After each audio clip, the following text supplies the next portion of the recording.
Little Miss Naughty and the Good Fairy. Originated by Roger Hargreaves, written and illustrated by Adam Hargreaves. Little Miss Naughty got up, stretched, opened her curtains, and looked out of her window. "What's that?" she said, peering more closely. She went downstairs, out of the back door, and down to the bottom of her garden. "Look at that!" she cried. "It's a fairy ring." On the ground at her feet was a ring of mushrooms growing in the dewy grass.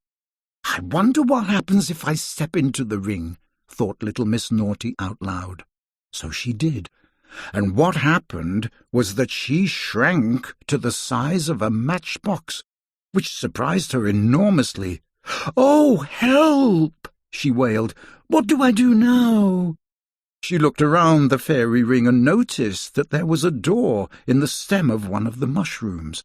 "I wonder what happens if I go through that door," she asked herself. So she did. And what happened was that she found herself in quite a different world. Fairyland. Little Miss Naughty stepped out into a beautiful magical wood. On a hilltop in the distance was a glittering castle. Little Miss Naughty set off to see who lived there. "Who are you?" asked a voice above her.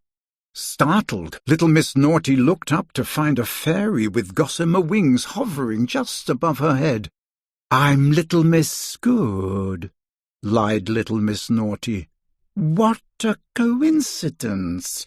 I'm the Good Fairy. You must come and stay the night." The Good Fairy waved her magic wand and whisked them up to her castle. And it was the Good Fairy's magic wand that captured Little Miss Naughty's attention all evening long. Little Miss Naughty could think of nothing but the mischief she might get up to if she were a fairy with her own magic wand and her own wings. That night, Little Miss Naughty was very naughty. She stole the Good Fairy's wand. She crept out of the castle and ran all the way back to the magical wood where she had entered Fairyland. There she found a door in a tree that opened into the ring of mushrooms at the bottom of her garden. As soon as she stepped out of the fairy ring, she grew back to her normal size. Once Little Miss Naughty was safely inside her house, she looked at the wand in her trembling hand. She closed her eyes and waved the wand, and at the same time she said, "Turn me into a fairy." When she opened her eyes and looked in the mirror, she saw she had a perfect pair of fairy wings. She gave them a little flutter and felt herself rise off the floor. "Oh, what fun!" she cried. "Oh, what fun I am going to have!" The next day, flying along the rooftops, she saw Mr. Bump walking along the sidewalk. She waved the magic wand, and a hole appeared in front of Mr. Bump, and in he fell.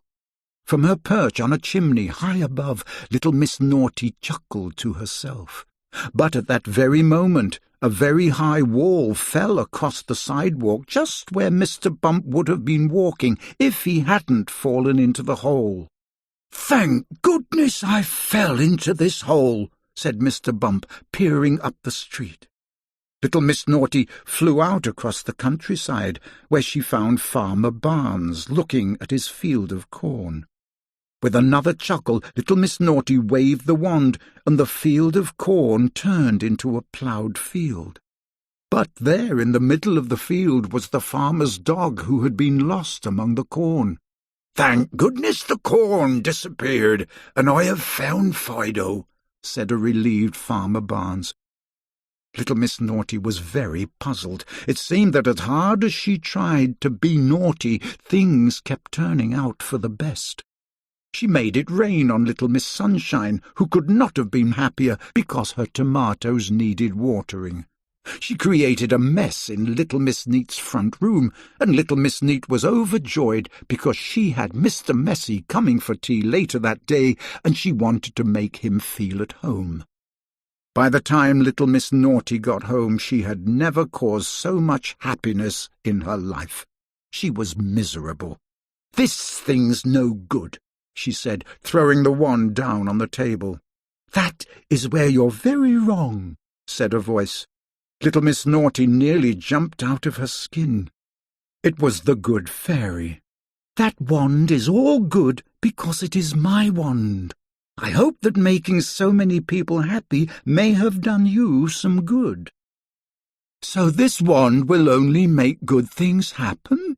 asked Little Miss Naughty. "That's right." "And this wand will never allow you to do anything naughty?" "That's right." "There is one more thing I want to know," said Little Miss Naughty. "What is that?" asked the good fairy. "Where does the naughty fairy live?"